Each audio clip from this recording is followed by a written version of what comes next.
background, another ethnic group, but they were not to be hated. Why? He said, because you used to live amidst the Egyptians as slaves. So there was a special relationship there. So this was what the law of Moses had inculcated. Respect for others. Love thy neighbor as thyself. And yet by the time we reach Jesus' era, we know that things were not as they should have been. We know, for example, in John 4 and verse 9, that the Jews have no dealings with the Samaritans. That was a parenthetical statement made by the gospel writer. Why was that the case? Well, evidently the Jews considered themselves superior to the Samaritans, and the Samaritans may have also had their hang-ups and their problems whereby they resented the Jews. And so they just didn't have any concourse with one another. They avoided each other. They segregated themselves from one another. This is why there was a difficult lesson for early Christians to learn, even Peter the Apostle. It took a trance on the rooftop of Simon the Tanner in Joppa of the sheet let down from heaven about the different animals that had been unclean under the law of Moses. And he was, of course, instructed to slay those animals and to eat them. And first he resisted that and said, no, I won't eat these. These are unclean. And the instruction was, what God has cleansed, you do not call common or unclean. And then immediately messengers came from Cornelius' household to beckon Peter to go and to talk to this uncircumcised Gentile. He got the message. These Gentiles should no longer be considered as unclean. What God hath cleansed, call not thou common. Acts 10:19. There was a kind of enmity that existed between the Jews and everybody else, every other non-Jew. It was called the middle wall of partition. Ephesians chapter 2, verses 15 and 16. In Christ it has been broken down. What was it? Well, it was the law of commandments contained in ordinances. The unique instructions, dietary instructions, festival days, the times and the seasons, the law itself, all these things that were given to the Israelites and not given to their neighbors, that erected a barrier between the Israelites and so many others, all others. And yet that's been broken down in Christ. He has made us both one. Paul was not ashamed of the gospel, Romans 1:16, for it was the power of God to salvation to everyone that believes, to the Jew first and also to the Greek, same gospel. So enmity is wrong. When we look at the gospel, we see that it has a leveling effect in terms of our spiritual relationship to God. The brother of low degree should realize that he's valuable. James chapter 1, verses 9 and 10. He should rejoice. The person who has very little in this world's goods, maybe less of an education, not much money, not a high intelligence quotient, he should be so thankful because he has been elevated by becoming a Christian. And the rich man, the one who has it all, he should be humble because he's been brought low. This is not egalitarianism as it's used today. This is a simple understanding that all of us are equal before God in terms of our relationship to God. We've all sinned and come short of the glory of God. We are all in need of the same gospel. We must not hate our neighbors. We must love our neighbors. Well, the question is, who is that? Our proximate neighbors or remote? How do you define a neighbor? This question came up in Luke chapter 10, verses 27 and following. And so the Lord simply related the parable of the Good Samaritan, one who was despised by the Jews, but because of his common humanity with this Jewish man who had been beaten and robbed, he took him in, took care of him. A beautiful story showing that the Lord is teaching us principles of respect for one another and that these walls are to be broken down. Incidentally, contrary to the claims that are sometimes made by those who misunderstand the New Testament does not forbid interracial marriages. Now, the Old Testament had done so for the Israelites, Deuteronomy chapter 7, verses 3 and 4. But it appears that that was for the reason of maintaining the purity of the lineage through whom the Messiah would someday come, although it was not completely unmixed. If you remember, you have even Ruth, the Moabitess, who is in the lineage of Jesus himself, so there were some who entered in from other places. Of course, Moab was a kinsman tribe or nation to the Israelites, but this was forbidden for the Jews to marry outside of the ethnic background and covenant, because those things were pretty much coextensive with one another at that time and place. It was a theocracy. Today, racial lines do not necessarily have anything to do with religion, but I would add in 2 Corinthians chapter 6, there seems to be the principle that we should not marry outside of the common faith one who marries an atheist, for example, is just asking for trouble. A Christian who marries a Muslim or Hindu is just asking for great difficulty. And there may be some very pragmatic reasons about that, but scripturally you cannot justify the prohibition of mixed marriages on that basis. So, old-fashioned bigotry, as we've often understood in our country, is condemned in the Bible. But so is a phenomenon that some today describe as reverse racism. Strange terminology. But it is very sad and undeniable that there have been many groups who've suffered injustices, unfair discrimination, for example, in our culture over the years, who now are seeking payback.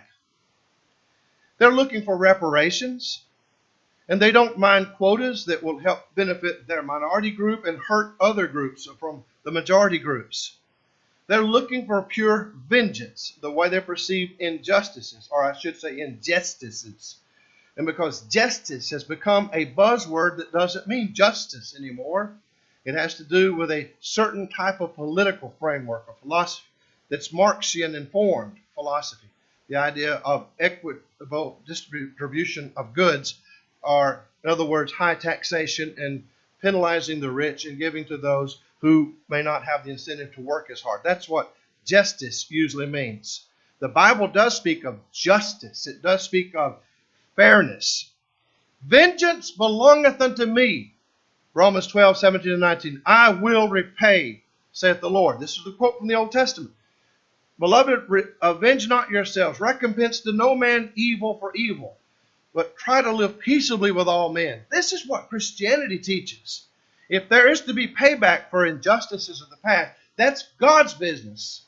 Now, I noticed this morning in the book where I was contrasting the approach of Martin Luther King Jr. with that of Malcolm X, who are representatives of two major movements among that minority community in our country and have been recognized as such for many decades. I noticed that on the one hand, Martin Luther King Jr. advocated the idea of black integrationism, a colorblind society, where you remember the moving speech where he talks about the white child and the black child in Alabama will play together and rise up together. And this sort of thing is just beautiful, this idea. That has been totally repudiated, totally rejected by the Malcolm X ilk of thinking, which is predominant today among many in our country. That idea has actually been scoffed at and mocked at to scorn.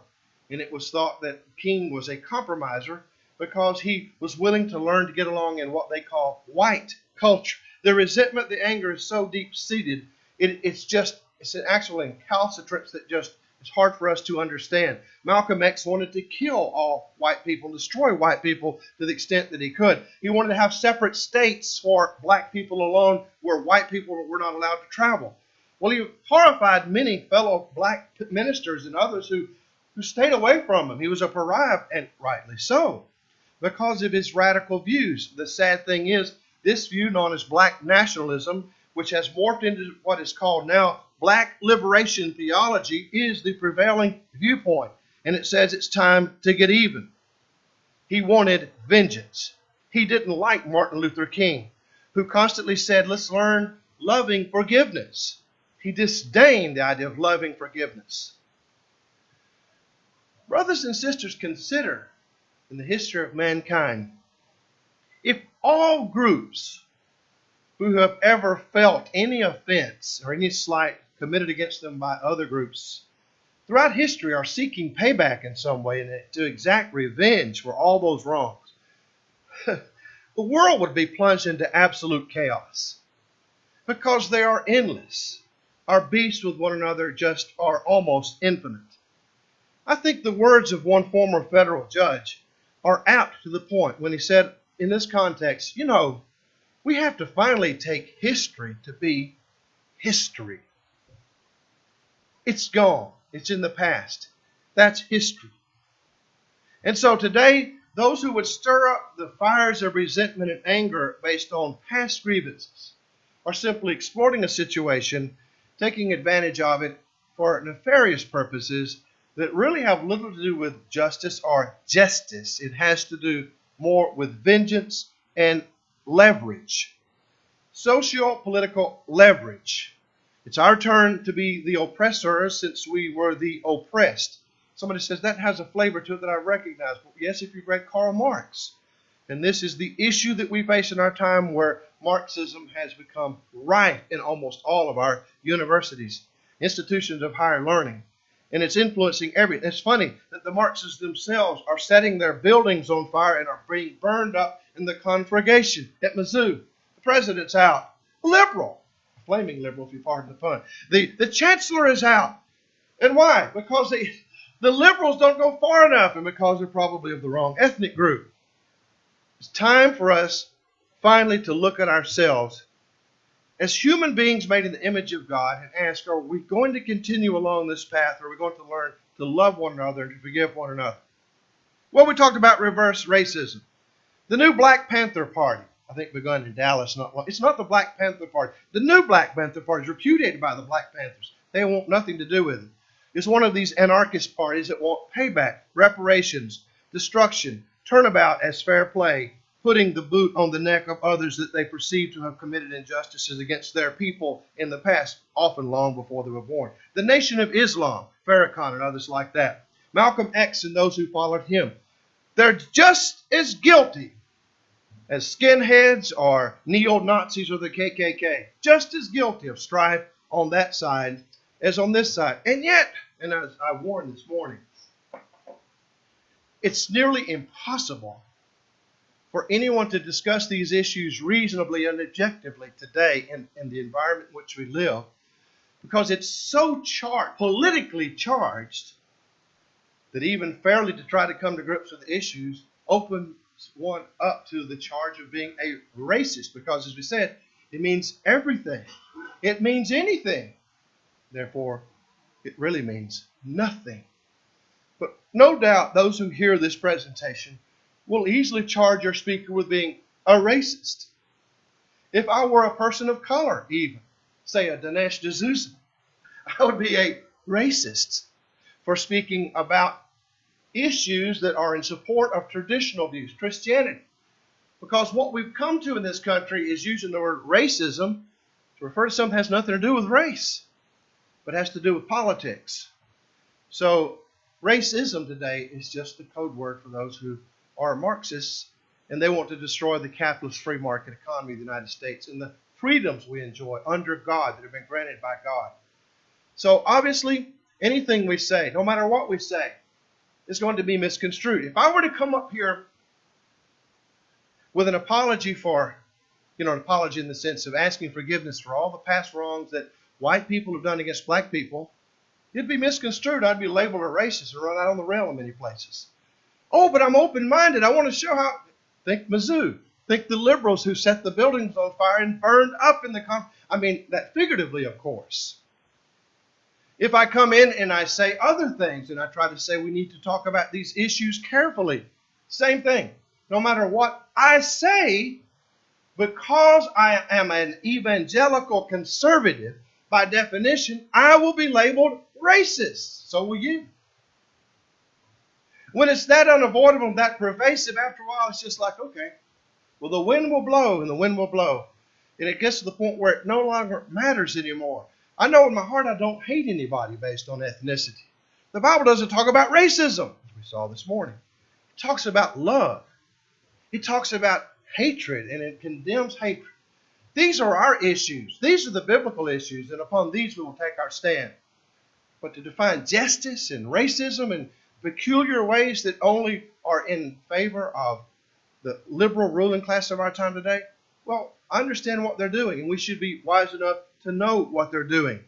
So we look at these issues, and we see also the big problem with kind-hearted, good-hearted people who have been informed by Christianity. This is the leverage that the left is using. Because it is undeniable that bad things happen to innocent people just because of race in the past. Some of our forefathers may have participated in that. That's undeniable. And because of that, so many of us are wringing our hands. Guilt. White guilt is often just guilt for what happened. I just feel so bad that slavery occurred. I just feel so bad that we talked about that there were Jim Crow laws. I feel so bad. I hate myself. I'm a Southerner. I won't say y'all anymore. I'm afraid that it's always you guys.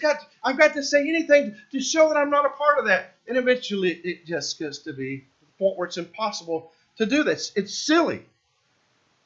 Whites are seeking innocence through atonement, showing how open they are, allowing blacks who were seeking nothing but power, some, most are not, some are, to use their privileges they're gaining now for reverse oppression, contributing to all the unrest of our time on campuses and that we see in the media and also in the streets.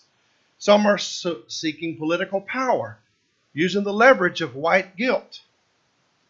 Yes, we should acknowledge the wrongs of the past, but you and I weren't really there for most of those. Some have talked about the dangers of what is called affirmative action.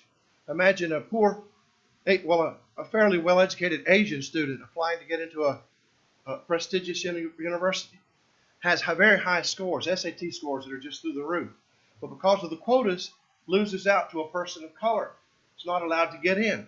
And the resentment is there because the Asian students, they just have so many slots and they've gotten in, others have not. The Asian student who never, ever discriminated against anybody, and those who get the privilege of going in who never were discriminated against. But we're treating people like groups instead of individuals now. And these sorts of things are creating a kind of resentment that are just tearing our society apart. There has to be a better way. And it begins with moving on and forgetting and forgiving. The story of Jacob and Esau, I think, furnishes a wonderful example of that. Remember how Jacob was a sneaky young man, younger brother, who was able to finagle to get the birthright from his father pronounced upon him and take it away from his brother Esau. Esau was very disturbed that had occurred and wanted revenge. Understandably so. It was an injustice against Esau. And for many years he sought to get his brother. He wanted to get even for what had happened. So Jacob fled into exile, went off with Laban. Remember, he was gone for a long time, many, many years.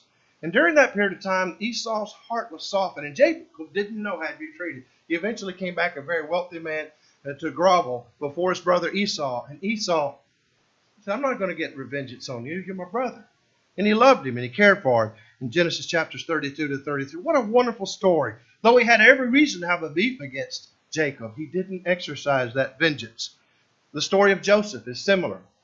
Joseph was sold by his jealous brothers into slavery, an admitted evil. He lost his freedom. And after all those years of being in slavery, he moved up the ladder because he was a hard-working young man, a brilliant young man, and a dedicated young man to the Lord. Eventually, he became second in the kingdom, and it was an opportunity to save the life of his own family members from back in Canaan. And he says, I realize now you meant evil against me, but God meant it for good. Can we not see that American slavery, for example, was an evil? Yes, but in the end, look at the consequences. Those who are the descendants of slavery, as horrible as it was now, are in this country where there's ready access to Christianity and the freedoms that are enjoyed here that were not found in that period of time in their home country. And in many parts of those countries are not found today because they have been Islamicized, most of their countries, in so many places from which they came. Loving forgiveness on the part of MLK, I think, was actually the right approach. That's the approach that we need once again. Constant complaints and airing of grievances, real or imagined, are just not helpful. 1 Peter 2 and verse 9 says, be hospitable to one another without complaint. Somebody says, but the issue is deeper. It's not that one individual wants to lynch his neighbor necessarily or burn a cross in his yard. The issue is that our entire system is unjust. It's structural racism, systemic racism. That is so abstract and nebulous that you can never find any particular instance of where structural racism manifests itself. It's impossible to identify. So it's impossible to know how to solve it. But I think there's more going on. The claim that it's systemic racism is just another way of saying we have a different political agenda from that which has traditionally been a part of the United States. We don't like the Constitution and the freedoms granted under God. We like a different approach, an authoritarian approach. So we're going to bring down the entire structure of society through anarchy so that we can build upon that a despotic system and one that we will have control in. So those allegations that are being made today are just to stir up the disaffected and discontented, to foment more racial divisions so that they can attack our traditional way of life, that which has been traditional under Judeo-Christianity. Marxist influence is definitely behind this all. I know what it sounds like. McCarthy, today, it sounded like something from the 50s. But they were not wrong in the 1950s when they warned about communist influence. And once the KGB opened up their files, we saw how right they were. Even McCarthy didn't know how right he was. And how he had identified so many actual card-carrying communists. But our country has had among the intelligentsia so many who are willing to hide their true colors and hide what they are. And the gullible, the sheep, the vast majority of us are just willing to let it go and not in any way challenge it or to try to discern what's really going on. Marxist influence is so rife in our country that the problems we're seeing today on television, that we're hearing about in our schools, are problems that are coming from those agitators. Now, what the issue really has to do with are young people who are just now growing up and just now starting to think about these things, who are somewhat idealistic and even, frankly, naive sometimes. Black lives matter. White lives matter. Yes, so do brown and yellow and every other hue, every other skin color. They all matter before God. But, of course, you can't say that because then you have mitigated the push for black power only. Black lives matter. And yet we do say it biblically because all lives matter. But we're not doing a very good job of teaching our young people these principles of true equality. Not faux equality under the name of radical egalitarianism. True equality. Righteousness exalts a nation, Proverbs 14:34, but sin is a reproach to any people. Statistics say that 40% of all millennials believe speech should be proscribed and limited by government with the threat of guns, the muzzle of a gun, speech that might offend people of minority groups. Now, this morning we noticed that what has been deemed offensive speech are words like tax cuts, quality. That word's considered racist. The terms such as quality, tax cuts, so other things that we would think the free market. These are all just buzzwords or code words, they would say, for offensive racism. So if our young millennials really think that 40% of the government with the threat of guns should have us punished for talking about these issues, what they're basically saying without realizing it is the government should enforce left-wing ideology and should make illegal right-wing ideology and make it a one-party system. We've seen that in many places, and that's exactly where they're going because that is their, in fact, ultimate goal. Christianity is the true religion of peace. Jesus is described as the Prince of Peace, Isaiah 9 and verse 6. Come unto me all the labor, Matthew 11:28, and are heavy laden, and I will give you rest. Take your yoke upon me and learn of me, for I am meek and lowly in heart. And those who see that and understand that about Christ, who inculcate that principle, and who make it a part of their lives, will end up being humble and meek like Jesus toward others, toward fellow men, regardless of race. John had said in 1 John 4 and verse 20, if a man loves not his brother whom he hath seen, how can he love God whom he hath not seen? These are the sorts of principles Christianity that once put into place in our society and spread abroad will finally soften the racial divides or tensions of our time. But I mentioned this morning that one issue that sometimes is raised in this connection is an objection having to do with so-called ethnic cleansing in the Old Testament. Does not the Bible authorize a kind of segregation even by means of genocide?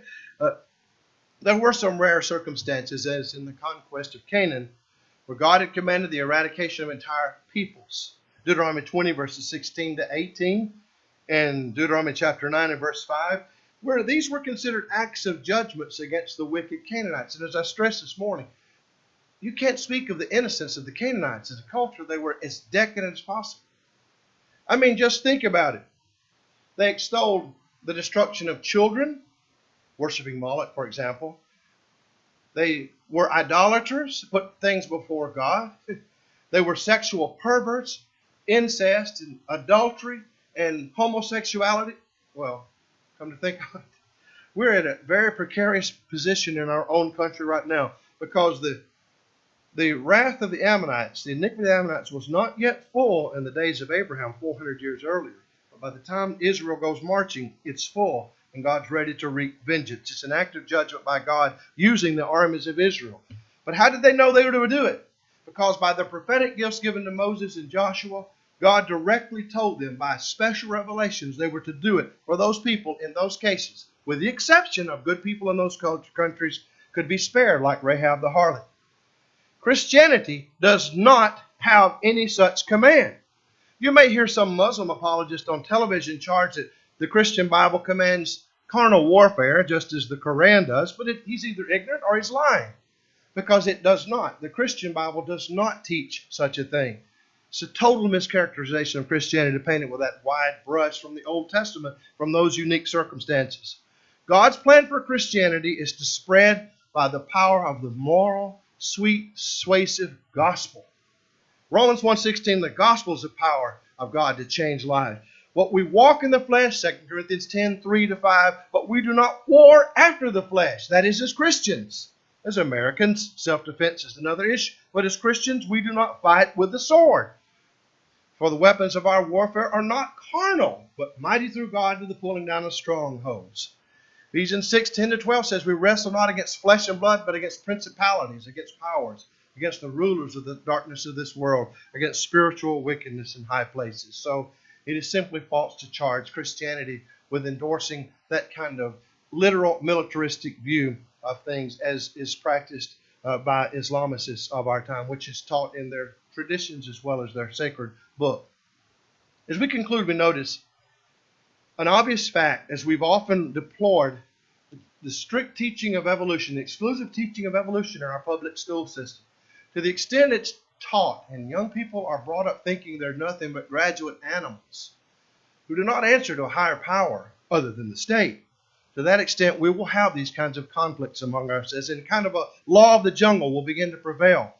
Anarchy lurks just beneath the surface, and especially where Christian principles of law and order and respect for others are being forgotten. Jesus, I think, had talked about this in Matthew 24:12, where he says, where iniquity abounds, or because iniquity abounds, the love of many will wax cold. And he also told, Paul did, to the young preacher Timothy, 2 Timothy 3:1-5, this know also that in the last days perilous times shall come. For men shall be lovers of their own selves, covetous, boasters, proud, blasphemers, disobedient to parents, unthankful, unholy, without natural affection, truce breakers, false accusers, incontinent, fierce, despisers of those that are good, traitors, heady, high-minded, lovers of pleasure, more than lovers of God, having a form of godliness, but denying the power thereof. From such turn away. But enough about the Washington establishment. We here in this place understand that we have been given this precious gift of Christian truth. And in contrast to evolutionism, by showing men that we're made in the image of God, we're all equal and should learn to love one another and to have this kind of color blindness that was once part of what was known as the civil rights movement in this country before it was co-opted by the far left, by the communist agenda. And we should get back to teaching that Christianity holds the answers. The gospel, when it's believed and put into practice, will change the world for the better. I hope we see that in our lifetime. I hope our kids see that and our grandkids see that. And it can happen if it starts with me and you. We're doing our part to be the right examples, doing our part to teach others about the truth of Christianity. If you need to obey the gospel this evening, we urge you to do that. If you need to confess wrong and ask for the forgiveness of the church as an erring child of God, we urge you to do that. Whatever the need, let it be known right now while we stand and sing.